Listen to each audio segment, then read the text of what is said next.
Okay, so schools taught you algebra and Shakespeare, and the mitochondria is the powerhouse of the cell, but they never taught you about stocks. They never taught you how money actually works. They never taught you how rich people build wealth. And that's not an accident. By the end of this video, you're going to understand what stocks are, how the stock market works, who controls it, and why you weren't supposed to learn any of this. And once you know this stuff, you're going to realize the game has been rigged the entire time. Let's start with the basics. So, what is a stock? A stock is a piece of ownership in a company. When you buy a stock, you own a tiny slice of that business. If you own 1% of Apple stock, you own 1% of Apple. You own 1% of their cash, their buildings, their products, everything. Here's a simple example. Let's say you start a pizza shop. You need $100,000 to open it. You have $50,000. You need $50,000 more. So you sell half your business to 5 people for $10,000 each. Each person now owns 10% of your pizza shop. That's a stock. They gave you money. You gave them ownership. Now they own a piece of the business. When your pizza shop makes money, they make money. If your pizza shop grows and opens more locations, their 10% becomes more valuable. If your pizza shop fails, their investment goes to zero. This is how every company works. Apple, Google, Microsoft, Coca-Cola. They all started small. They all needed money to grow. So they sold pieces of ownership. Those pieces are called stocks. Now here's what's interesting. Rich people learn this when they're kids. They learn that owning things is how you build wealth. Their parents teach them, hey, don't just work for money, own businesses that make money. But schools don't teach you this. Schools teach you to work, to get good grades so you can get a good job, so you can work for 40 years and retire. They don't teach you to own. And that's the first part of the game that's rigged. Rich kids learn about ownership at age 10 from their parents. Working class kids learn about it at age 30 from YouTube videos, if they ever learn it at all. Okay, so stocks equal ownership. Got it. But how do you actually buy and sell these stocks? That's where the stock market comes in. The stock market is basically a giant marketplace. It's where people buy and sell stocks. The 2 biggest exchanges in America are the New York Stock Exchange and NASDAQ. These are just places where buyers and sellers meet. Think of it like an auction house or eBay. If you want to sell your Apple stock, someone else wants to buy it. The price is determined by supply and demand. If a lot of people want to buy Apple and not many people are selling, the price goes up. If a lot of people want to sell and nobody's buying, the price goes down. Basic economics. The stock market is open Monday through Friday, 9:30 a.m. to 4 p.m. Eastern Time. During those hours, millions of people are buying and selling stocks every second. The prices change constantly based on who's buying and who's selling. Now there are 2 terms you need to know, bull market and bear market. A bull market is when stocks are going up. People call it a bull market because a bull attacks by thrusting its horns upward. So when the market is going up, that's a bull market. A bear market is when stocks are going down. Bears attack by swiping their claws downward. So when the market drops, that's a bear market. Here's the thing though. The stock market doesn't just go up or down randomly. There are forces that control it. And the biggest force is the Federal Reserve. The Federal Reserve controls how much money exists in the economy. When the Fed prints money, stocks go up. When the Fed takes money back, stocks go down. We'll talk more about that in a minute. But first, I need to address the question everyone asks. Is the stock market just gambling? No, it's not gambling. And here's why. Gambling is random. When you roll dice at a casino, the outcome is pure chance. Nobody has an advantage. The rules are the same for everyone. The casino has a slight edge built into the math, but it's transparent. Everyone knows the odds. The stock market is not random. The stock market is controlled. The Federal Reserve controls it. Big banks control it. Institutions control it. And they have information you don't have. So it's not gambling, it's a rigged game. Casinos are actually more fair than the stock market. At least at a casino, everyone plays by the same rules. In the stock market, rich people and institutions have advantages you will never have. They have faster computers. Their trades execute in microseconds. Yours take seconds. By the time you click buy, they already bought and sold. They have better information. They talk to company executives. They get data before you do. They know things you'll never know. They have more money. They can move markets. You can't. So when people say the stock market is gambling, they're wrong. Gambling implies everyone has an equal chance. In the stock market, you do not have an equal chance. Retail investors, meaning regular people like you, are at a massive disadvantage. But here's the thing. Even though the game is rigged, you can still win. You just have to play it the right way. Rich people don't day trade. They don't try to time the market. They don't gamble. They buy and hold for decades. They own businesses. They collect dividends. They let compound interest do the work. Day traders think they're beating the system. 90% of them lose money. Why? Because they're trying to compete with institutions that have speed and information advantages. It's like bringing a knife to a gunfight. So no, the stock market is not gambling. It's a rigged game. But if you understand the game and play it like rich people do, you can still build wealth. Now let's talk about who actually controls this game. The stock market is controlled by the Federal Reserve, not Apple, not Elon Musk, not supply and demand. The Federal Reserve. The Fed controls how much money exists. When the Fed prints money, that money flows into stocks. When the Fed takes money back, stocks go down. It's that simple. Let me give you a perfect example. 2020. In March 2020, the economy shut down. Unemployment went to 15%. GDP collapsed. Businesses closed.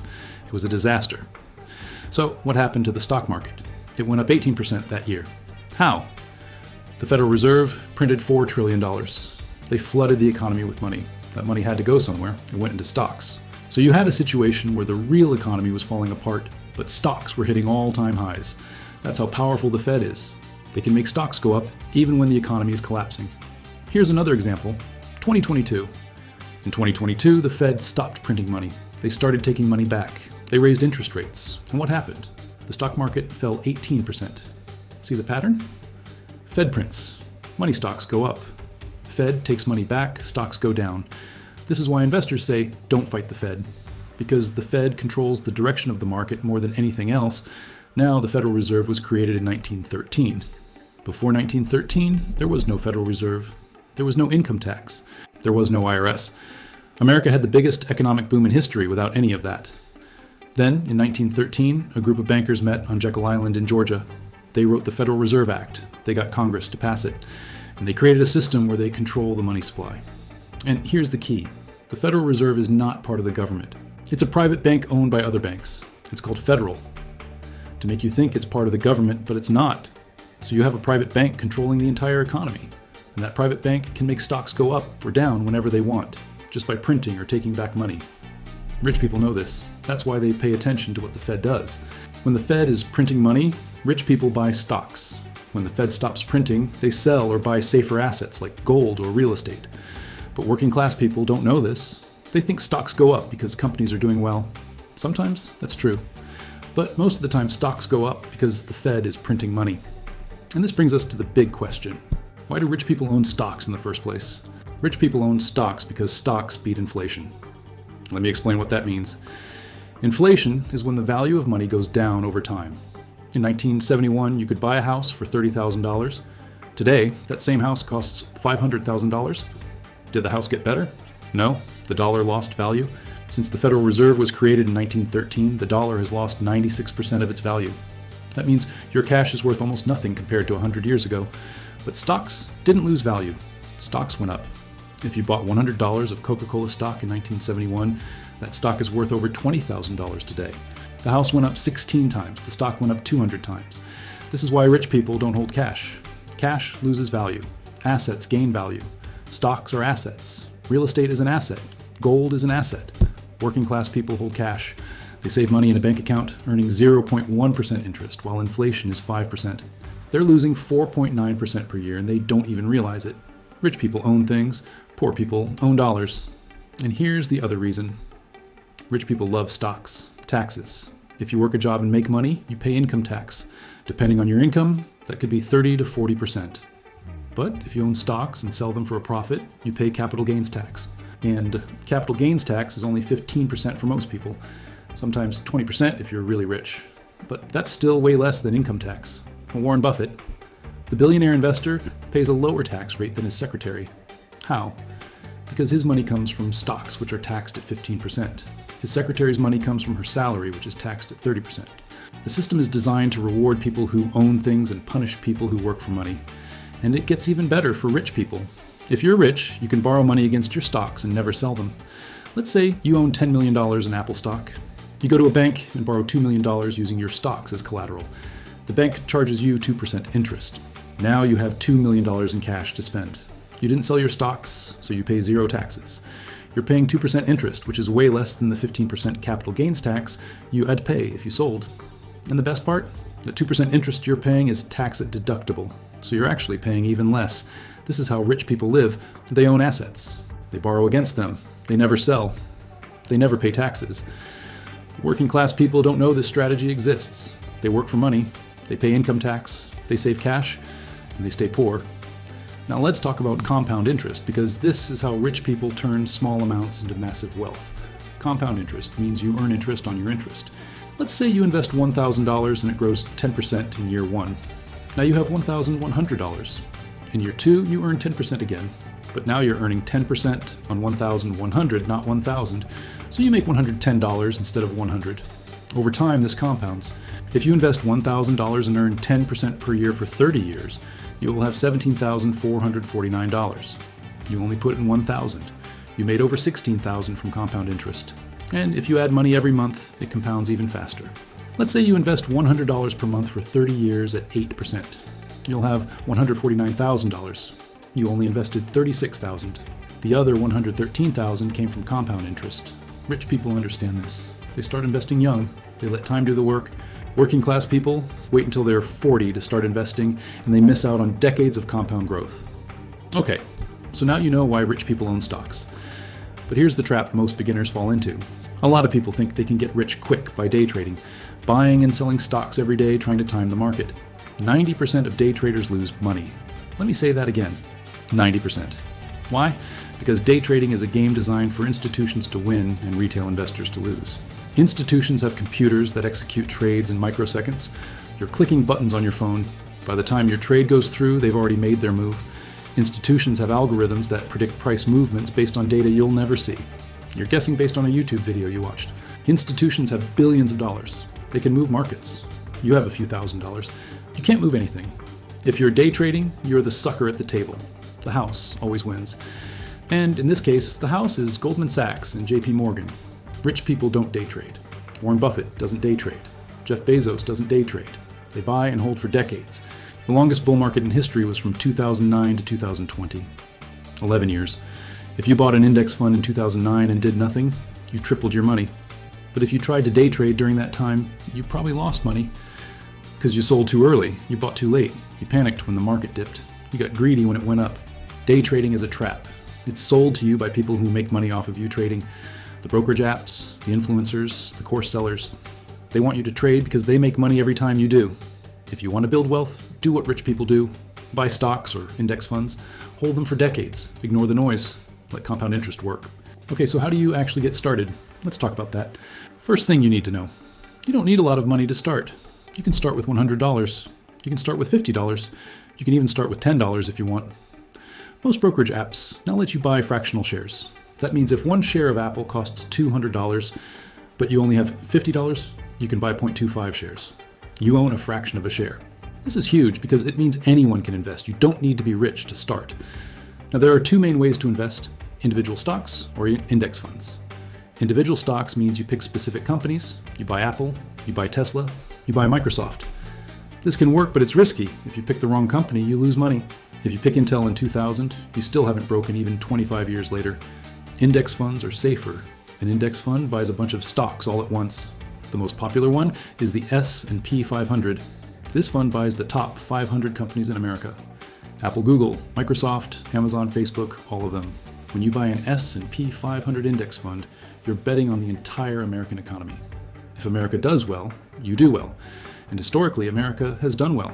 The S&P 500 has averaged 8 to 10% per year for the last 100 years. Warren Buffett, the greatest investor of all time, recommends that regular people just buy an S&P 500 index fund and hold it forever. He doesn't recommend picking individual stocks unless you really know what you're doing.